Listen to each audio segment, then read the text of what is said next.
Anne of Ingleside by Lucy Maud Montgomery. Chapter 1.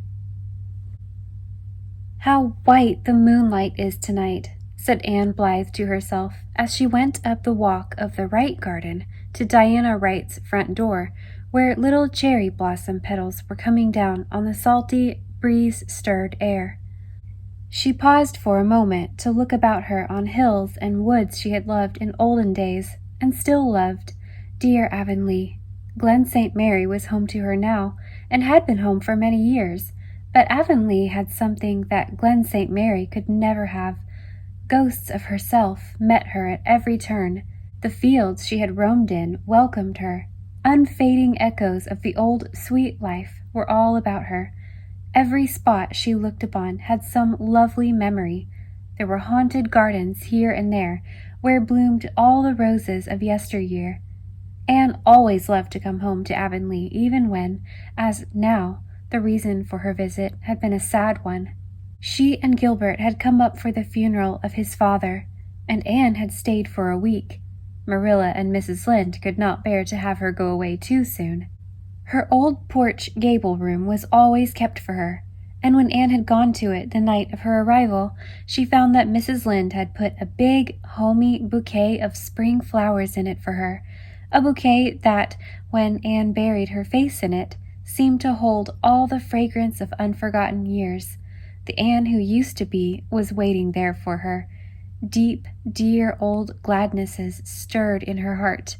The gable room was putting its arms around her, enclosing her, enveloping her. She looked lovingly at her old bed, with the apple leaf spread Mrs. Lynde had knitted, and the spotless pillows trimmed with deep lace Mrs. Lynde had crocheted, at Marilla's braided rugs on the floor, at the mirror that had reflected the face of a little orphan, with her unwritten child's forehead, who had cried herself to sleep there that first night so long ago. Anne forgot that she was the joyful mother of 5 children, with Susan Baker again knitting mysterious booties at Ingleside. She was Anne of Green Gables once more. Mrs. Lynde found her still staring dreamily in the mirror when she came in bringing clean towels. "It's real good to have you home again, Anne, that's what. It's 9 years since you went away, but Marilla and I can't seem to get over missing you. It's not so lonesome now since Davy got married. Millie is a real nice little thing. Such pies, though she's curious as a chipmunk about everything. But I've always said and always will say that there's nobody like you." "Ah, but this mirror can't be tricked, Mrs. Lynde. It's telling me plainly you're not as young as you once were," said Anne whimsically. "You've kept your complexion very well," said Mrs. Lynde consolingly. "Of course, you never had much color to lose." "At any rate, I've never a hint of a second chin yet," said Anne gaily. "And my old room remembers me, Mrs. Lynde. I'm glad. It would hurt me so if I ever came back and found it had forgotten me. And it's wonderful to see the moon rising over the haunted wood again." "It looks like a great big piece of gold in the sky, doesn't it?" said Mrs. Lynde, feeling that she was taking a wild, poetical flight, and thankful that Marilla wasn't there to hear.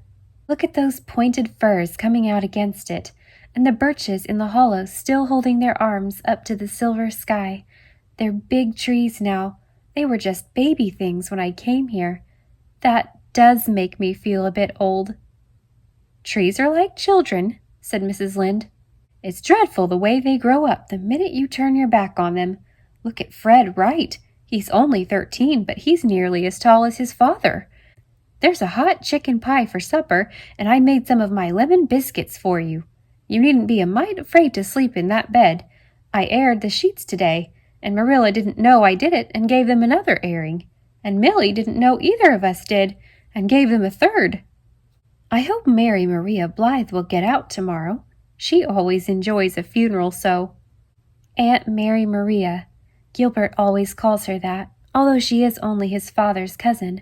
"Always calls me Annie," shuddered Anne.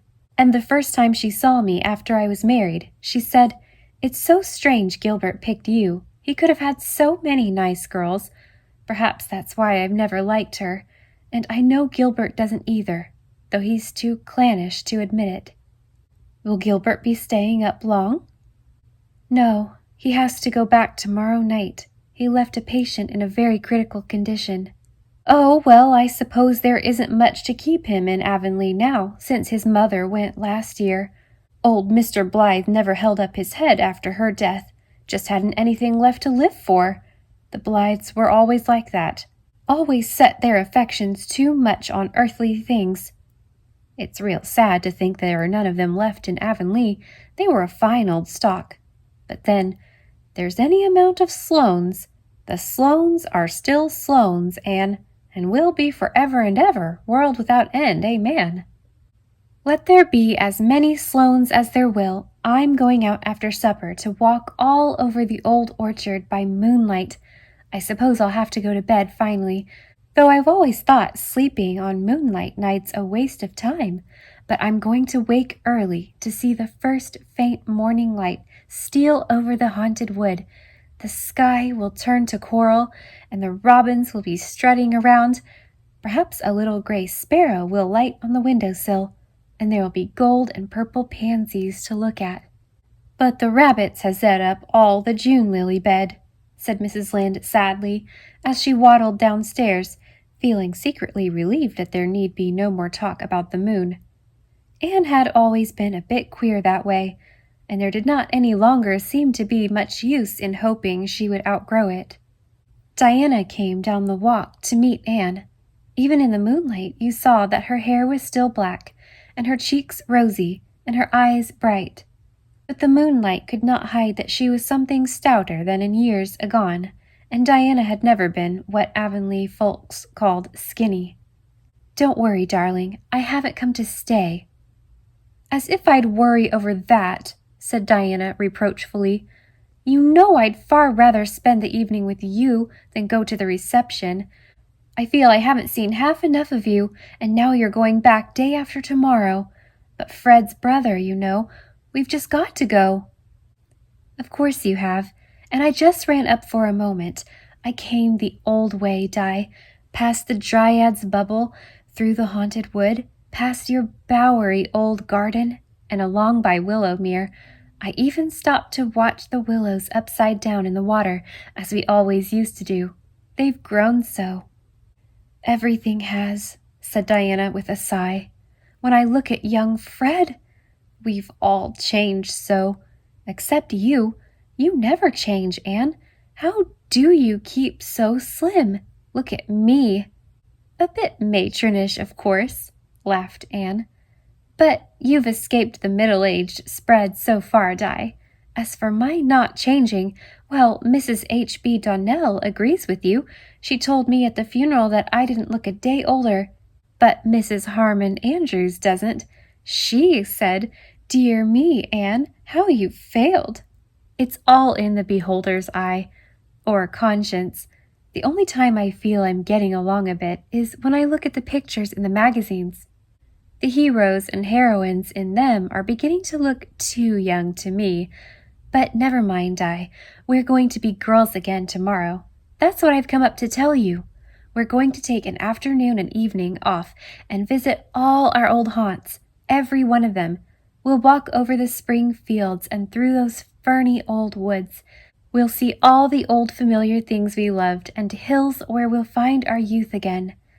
Nothing ever seems impossible in spring, you know. We'll stop feeling parental and responsible and be as giddy as Mrs. Lynde really thinks me still in her heart of hearts.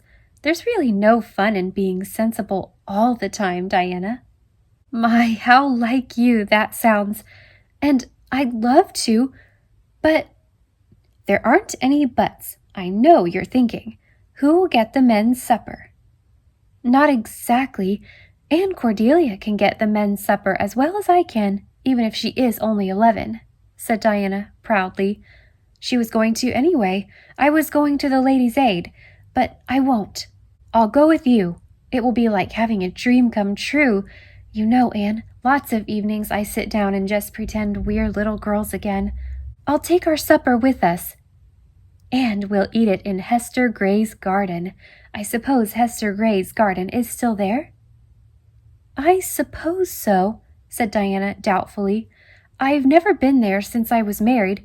Anne Cordelia explores a lot, but I always tell her she mustn't go too far from home. She loves prowling about the woods, and one day when I scolded her for talking to herself in the garden, she said she wasn't talking to herself. She was talking to the spirit of the flowers. You know that doll's tea set with the tiny pink rosebuds you sent her for her 9th birthday? There isn't a piece broken, she's so careful. She only uses it when the 3 green people come to tea with her. I can't get out of her who she thinks they are. I declare, in some ways, Anne, she's far more like you than she is like me. Perhaps there's more in a name than Shakespeare allowed. Don't grudge Anne Cordelia her fancies, Diana. I'm always sorry for children who don't spend a few years in fairyland." "Olivia Sloane is our teacher now," said Diana doubtfully. "She's a B.A., you know, and just took the school for a year to be near her mother. She says children should be made to face realities." "Have I lived to hear you taking up with Sloanishness, Diana Wright?" No. I don't like her a bit. She has such round, staring blue eyes like all that clan, and I don't mind Anne Cordelia's fancies. They're pretty, just like yours used to be. I guess she'll get enough reality as life goes on." "Well, it's settled then. Come down to Green Gables about 2, and we'll have a drink of Marilla's red currant wine. She makes it now and then in spite of the minister and Mrs. Lynde, just to make us feel real devilish." "Do you remember the day you set me drunk on it?" giggled Diana, who did not mind devilish, as she would if anybody but Anne used it. Everybody knew Anne didn't really mean things like that. It was just her way. "We'll have a real do-you-remember day tomorrow, Diana. I won't keep you any longer. There's Fred coming with the buggy. Your dress is lovely." "Fred made me get a new one for the wedding. I didn't feel we could afford it since we built the new barn, but he said he wasn't going to have his wife looking like someone that was sent for and couldn't go when everybody else would be dressed within an inch of her life. Wasn't that just like a man?" "Oh, you sound just like Mrs. Elliot at the Glen," said Anne severely. "You want to watch that tendency. Would you like to live in a world where there were no men?" "It would be horrible," admitted Diana. Yes, Fred, I'm coming." "Oh, all right." "Till tomorrow then, Anne." Anne paused by the Dryad's bubble on her way back. She loved that old brook so. Every trill of her childhood's laughter that it had ever caught, it had held, and now seemed to give out again to her listening ears. Her old dreams, she could see them reflected in the clear bubble. Old vows, old whispers. The brook kept them all and murmured of them, but there was no one to listen save the wise old spruces in the haunted wood that had been listening so long.